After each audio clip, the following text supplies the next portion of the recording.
This is WJZ-TV Baltimore, in your community, where you live. WJZ News at 7:30 starts now. Hello, everybody. I'm Mary Bubala. And I'm Vic Carter. We continue to follow the breaking news. A Baltimore County police officer killed in the line of duty in Perry Hall. An intense search is underway right now for the suspects who police believe are armed and dangerous. We have a team of reporters on this story right now. We're going to first go to George Solis, who is not far from the actual scene. George. That's right, Vic, and the police presence out here on Bel Air Road has continued growing every hour since we've been out here. It's basically caught up almost right behind us. Now, it's important to note that there are several schools within this area, some which are still on alert status, meaning the children have not gone home past dismissal. Just to recap, the schools affected in this initially were Perry Hall Elementary, Seven Oaks Elementary, Gunpowder, Kearney Elementary, and St. Joseph's School. Now, we should note that Kearney Elementary did dismiss earlier this afternoon. St. Joseph's School is on lockdown, and that's per the diocese. Now, as for the county schools, they do tell us the children are doing fine, that they are being fed and being taken care of, while parents are obviously anxiously awaiting to pick up their little ones. Now, not long ago, before we came on the air, I actually spoke to a mom who says that she was trying to get food to her baby at a daycare where police have been staged. Luckily, they were able to get their child, and now they are on their way home as we speak. But obviously, just the tension and the sense that you get out here from people who are very concerned about what's going on out here. And again, recapping the whole thing, we do know that not far from where we are, Linwood, is where that police officer, that female police officer, was shot. She was critically injured. She was taken to a local hospital where she was pronounced dead at around 2:50 this afternoon. Condolences pouring in and around the state. The big nightmare, of course, for people in the neighborhood who have either been trying to get home or just now finding out about this. Now, I believe that we do have some sound with people that we spoke with earlier this afternoon.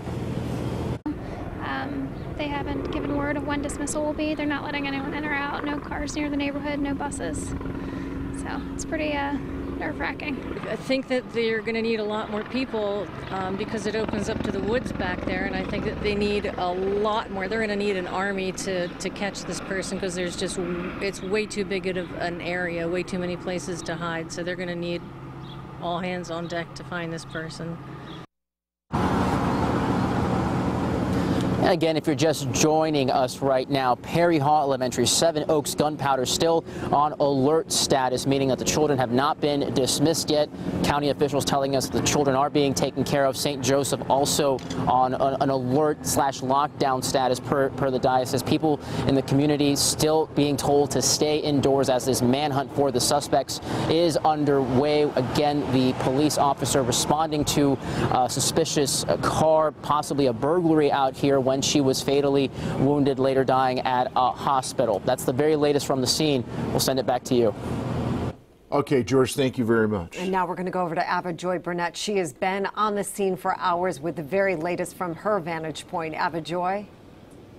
Now, this all started around 2 today. Officials say there was a female officer who got a call for service, a 911 call, right around 2. There was some sort of situation where she ended up being injured. Now you see there are officers who are going out in minivans. The presence here is still quite immense. They're going down this direction in Bel Air Road, but over my shoulder here, there's still quite an immense police presence. When we initially came on the scene, I would say maybe about 2 hours ago, the cars were further up. Now they just keep piling up and getting closer to us. This, as officials continue to search for suspects in this area. Earlier today, when the chief for Baltimore County Police spoke, he said these suspects, possibly 4, could be armed and dangerous. And this is why they're locking down some of these neighborhoods. People who are inside their homes are being asked to shelter in place. That was a command that went out earlier today, and they are still going by that. We spoke with citizens earlier today who were trying to get into their neighborhoods, and they were unable to do so because they just don't want anyone close to these areas while they continue to search for these suspects. Once again, a female officer. She was just weeks away from coming up on her 4-year anniversary here in the Baltimore County Police Department. She was injured, and officials say they are continuing with this investigation. That's what we have out here right now. We'll send it back into you. Abajoy, thank you so much. We're going to go now on the phone now. We have Tony Couric. He is in the neighborhood. As a matter of fact, his family was deeply involved in this entire situation. Mr. Couric, are you there? Yes, sir. What can you tell us that you saw and heard? Just all started very quickly with my son being outside and running inside the house frantically. That police officer was just run over by a Jeep. And I kind of looked at him in disbelief and came out the front door, and there she was laying in the middle of the road. We proceeded to run down to her. Another neighbor had heard what was going on. She came down to start giving CPR. My other son in the house came out of the house and started assisting with CPR. Also took the downed police officer's walkie-talkie and radioed through it the officer down, because he wasn't sure if she got it off, and my son, being a volunteer fireman, just knew what to do with her equipment. So that time I was on 911 trying to get emergency help here as quickly as possible. At all? Was it an exchange of gunfire? Well, my son said when he was out in the yard, he noticed a police car come down the street with its lights on, and that there was a Jeep that had made like a U-turn, and she faced off with the Jeep. He said she got out of her car, held her gun up, and told them to stop and get out of the vehicle. And with that, he said the next thing he knew, the Jeep just proceeded forward, and he assumed, the vehicles that I drive were on the street. He didn't see her get hit, but when the Jeep went racing out of there, he went running around my truck and saw her laying in the street. He just couldn't believe that a vehicle would have accelerated towards a cop and ran her over. So that's when he ran in the house and got me, and my son Logan came out, and another neighbor was out there. It was 3, 4, 5 neighbors, and my son and another neighbor started performing CPR while I was on 911, trying to get help here as soon as possible. And then how soon did help arrive, and then what happened after that? So 2, 3 minutes, 4 minutes. It seemed like forever. It was just very surreal to see this officer laying there motionless and just trying to do what you can to help her. Oh my goodness, that your sons, we also spoke with your wife earlier. She was so concerned for you all and everything that was happening. Tell us about how you are doing tonight and how your neighborhood, what is it like in your neighborhood right now? Well, in front of my house, we're still pretty much on, when I say lockdown, we can't get in or out of our street, and I hear our whole neighborhood's pretty much shut down. This police officer's vehicle is still in the middle of the road with its lights on just as she got out of it. You've got detectives here now. They've just mapped out the whole road, all the articles that were laying on the ground, like her car keys were laying there. She had her clip from her gun that they took out laying there. Her sunglasses that broke off of her was still laying there. I mean, they're just finishing that part of the investigation here right now. So, we've just been basically tied up here at the house, so I really don't know what's going on elsewhere, but I hear that all the roadways in and out are, you can't come in, you can't come out. Sure. Now, did the police come and talk to you in the course of their investigation? They have been here multiple times talking to everybody, yeah. Okay. Very good. Tony Couric, we really didn't discuss anything with them other than what we saw, and I don't really know anything else to add to that. I mean, we just tried to do the best we could to get this officer some assistance until the paramedics got here. Okay, well, God love you and your family for what you did and trying to save this woman's life. We, of course, will be in touch with you again possibly later on. Thank you so much. Call anytime. Thank you. Tony, thank you. What an ordeal for Tony and his family today. Right. All right, Kimberly Eaton joins us now. She is live at Franklin Square Hospital where the officer was taken. Kimberly? And Mary, we all just listened to that man describe how quickly this whole situation unfolded. And what we can tell you tonight is that in less than an hour, this turned from reports of an officer injured to that same officer pronounced dead here at Franklin Square Medical Center. Now, that call came in, as George said, the call of a possible burglary came in just after 2 p.m. After that, reports of a single shot fired. And tonight, what the department is telling us is that the officer sustained bodily injuries. They are not saying if she was possibly shot, possibly run over, or exactly how she died. Now, in these cases of officers tragically injured, they are usually flown to shock trauma. Now, as we know, that was not the situation today, and we are told that's because she either couldn't survive the flight or was possibly already deceased at the scene. Now, those details will likely come out in the course of this ongoing investigation. We can confirm that the officer was pronounced dead here at Franklin Square Medical Center at 2:50 this afternoon. And as of this point, we haven't seen much of a police presence, but we're told family members and officers from her precinct are possibly still here on the campus. They haven't released many personal details, but here's what officers from her department will say. Right now, we don't, for the first initial time, we don't release information about the police officer. Family has been notified. Family's here at the hospital. She would have been a 4-year veteran this July. She was doing her job today, responding to a call, encountered these suspects, and was critically injured from this altercation. We're going to try to determine what exactly happened, how our officer lost her life. And as of this point, we are told that a procession left here just after 6:30 tonight, transporting the officer's body to the medical examiner, and that's where we're told that they will undergo an autopsy. For now, reporting, back to you in the studio. All right, Kimberly, thank you. We have a major update before we go to Chopper 13. We just received word that all of the Baltimore County schools that were on alert have been released. It says parents of Perry Hall Elementary School, Seven Oaks Elementary School, Gunpowder Elementary students can pick up their students. Administrators are overseeing this process. Only a few parents at a time will be allowed into the school as they do this. These students, so very young, were held at the school for their safety, but some were there for more than 12 hours today. What an ordeal for them as well. But they're all heading home and Yes. asking all the parents to give them patience as they very slowly, methodically let these children go home.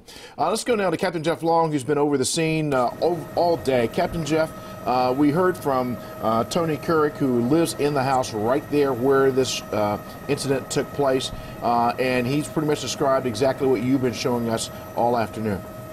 Yep, and there's the scene, and it looks like they've got some evidence bags down there, so they are starting to get that evidence collected and off the street, which means that they may be able to clean up this part of the crime scene. This is where it all started, right here on Linwen Way, and the Jeep left this scene, went about 2.2 miles away from here. We're going to show you where that Jeep is because it is still parked in on another road. That road is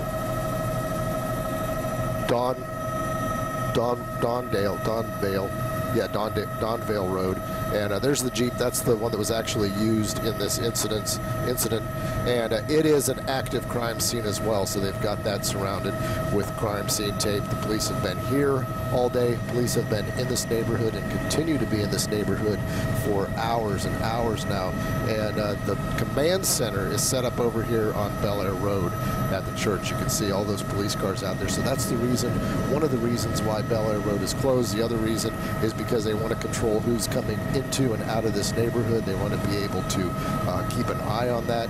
Everywhere throughout this neighborhood on the west side of Bel Air Road that where the shooting took place, or where the incident took place, every single road that we've looked at, there's at least one police car parked either in an intersection, in front of some houses, or in some cases more than one, 3 or 4 parked around a traffic circle or something like that. So definitely a clear police presence here, and people are still being cautioned to, if they don't have to go out, to stay in, shelter in place, just for their own safety. Reporting live from Chopper 13, I'm Captain Jeff Long. Back to you. Captain Jeff, thank you. All this happening more than 5 hours after the initial call. Right now, of course, thoughts and prayers are pouring in on Twitter. Governor Larry Hogan tweeting, "We are deeply saddened to learn of the passing of a Baltimore County police officer who was shot in the line of duty." And he also goes on to say several area police and fire departments are echoing that statement. And we have heard from a number of municipalities around the area, as well as from around the country, even as far away as Oklahoma City, that are sending their condolences right now to the officers and the family of the officer who was killed in Baltimore County. All right, and here's the latest on our breaking news today. An officer critically injured and then later dies after being rushed to Franklin Square Hospital. Officers are searching the area, continue to do so for suspects or a suspect involved, and they are wanted and may be armed. People in the area are being told to shelter in place. This includes some schools, and as we've just mentioned, all the students are now being released very slowly. Several roads in the area are closed as the search continues. And stay with us. We'll be right back.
A manhunt in Baltimore County continues at this hour. Hours ago, an officer was killed in the line of duty in Perry Hall. Police believe the officer stumbled upon a burglary in progress while responding to reports of a suspicious vehicle in the area. The officer, who would have been a 4-year veteran in July, was injured by the suspect and taken to a nearby hospital where she was pronounced dead. Let's go back to Ava Joy Burnett, still live on the scene in Perry Hall with the very latest for us. Ava Joy. Well, Mary, the chopper is above. It seems like there are more officers on scene as a search for a killer continues here tonight.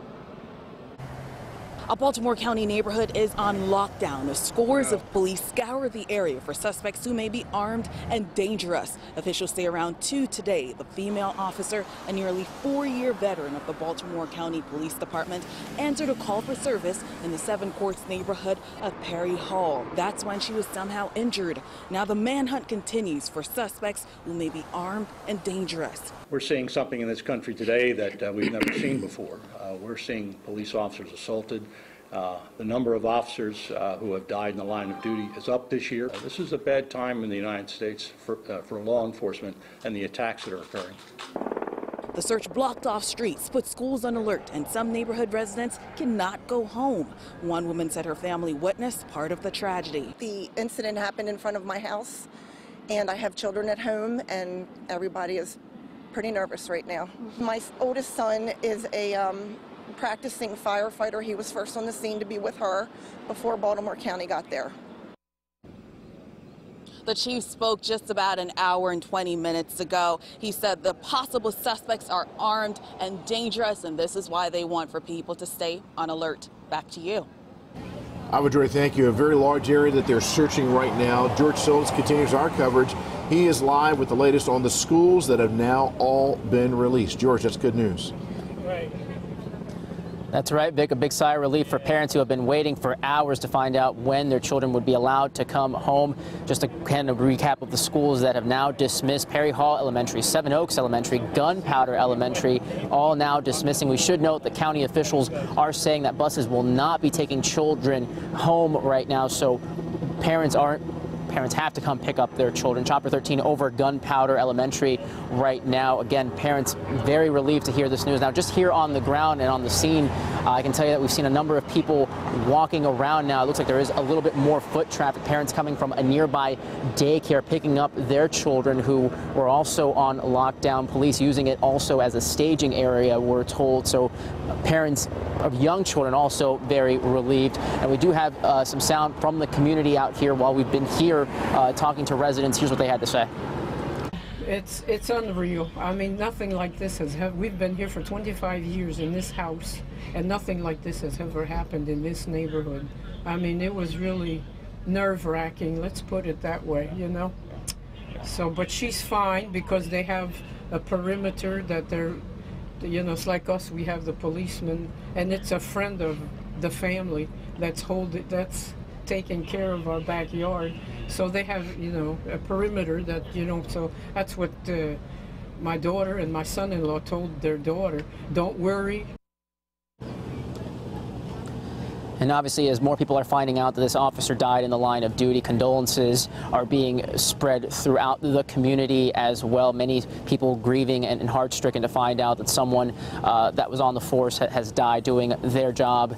But of course, still a very fluid scene out here, a large police presence, but that's the very latest. Send it back to you. Okay, George, thank you very much. And stay with us. Our coverage continues right after this.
We continue to follow breaking news out of Baltimore County. A deadly encounter involving a police officer.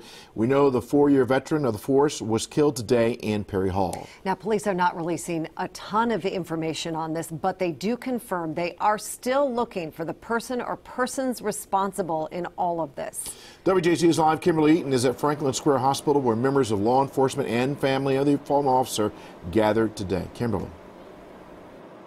And Vic, just about an hour ago, a procession left here transporting the fallen officer's body to the medical examiner's office, where her body will undergo an autopsy. This, of course, just a few hours after she was rushed here to Franklin Square and then was pronounced dead around 2:50 this afternoon. Now, at this point, the department giving few details on the extent of her injuries or how exactly she died. What we do know, around 2 p.m., you've heard us report that she was responding to reports of a burglary. Then came reports of a single shot fired. Now, at this point, Baltimore County Police telling us their officer sustained bodily injuries. Again, not telling us if she was shot, run over, or how exactly she died. Now, some of those answers may come from the body camera footage. Here's what the department spokesperson has to say on that. Every piece of evidence that we're getting access to will help us solve this case. And right at the moment, it's a little premature to be discussing just what's on the body camera footage and what assistance it will be. And at this point, we don't know if we are getting any more updates tonight. We are standing by to hear from the department, and of course, as soon as we have any more information, so will you. Reporting live from Franklin Square, I'm Kimberly Eaton for WJZ. All right, Kimberly, thank you. And we'll be right back.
And we continue to follow the terrible tragedy in Baltimore County. A police officer is dead following an incident in Perry Hall, and now a massive manhunt for whomever is responsible is on. Eyewitness Burnett has been at the scene all day and joins us now live with the latest as this search intensifies. Eyewitness.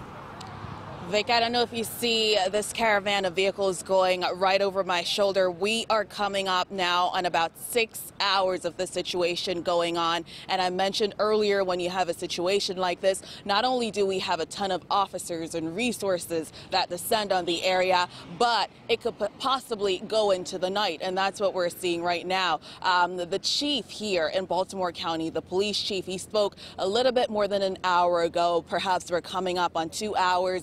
And he mentioned that they are still looking for suspects in this situation. They believe the suspects may be armed and dangerous. So, of course, because of that reason, people in this neighborhood in Perry Hall, they're having to shelter in place. We watched earlier today when we came on scene where people who were trying to go into their neighborhoods to go home, they were told that they can't do that. At the same token, people who were inside weren't really allowed to leave. They're being told to shelter in place. And just to paint a picture for you of why this is being done, when we pulled up on the scene, we saw officers, even if they were in plain clothes, they had their vests on. So that showed that they thought it could have been a dangerous situation. We also saw officers around the corner stooping down with their guns drawn. So for that reason, they wanted to keep people away. Hours later, at this new location, we saw new officers with rifles walking around. So this is an ongoing investigation situation as they continue to search for the person or persons who may have done this. Of course, stay with WJZ. We will continue to update you as soon as we get additional details. Back to you. Okay, Alvin, thank you very much. It's going to be frustrating, too, for these officers because darkness is starting to fall. Their search becomes even more difficult. Especially in the wooded areas. Maybe they'll use some infrared technology. I know Maryland State Police helicopter is equipped with that. And again, to recap at this hour, Baltimore County Police continue to search for whomever is responsible for the death of an officer tonight. And this is what we know so far. The officer was critically injured in that Perry Hall neighborhood this afternoon. Investigators confirm she died after being rushed to Franklin Square Hospital. Officers are searching the area for suspects or a suspect or suspects. They are wanted. They are believed to be armed and dangerous. And a short time ago, schools that had been on alert, they are starting to dismiss. However, shelter in place continues for people in several neighborhoods tonight. And we will continue to bring you the latest on the situation in Baltimore County on our website, WJZ.com. Tune in tonight for live reports on the manhunt and the investigation. Of course, much more tonight at 11.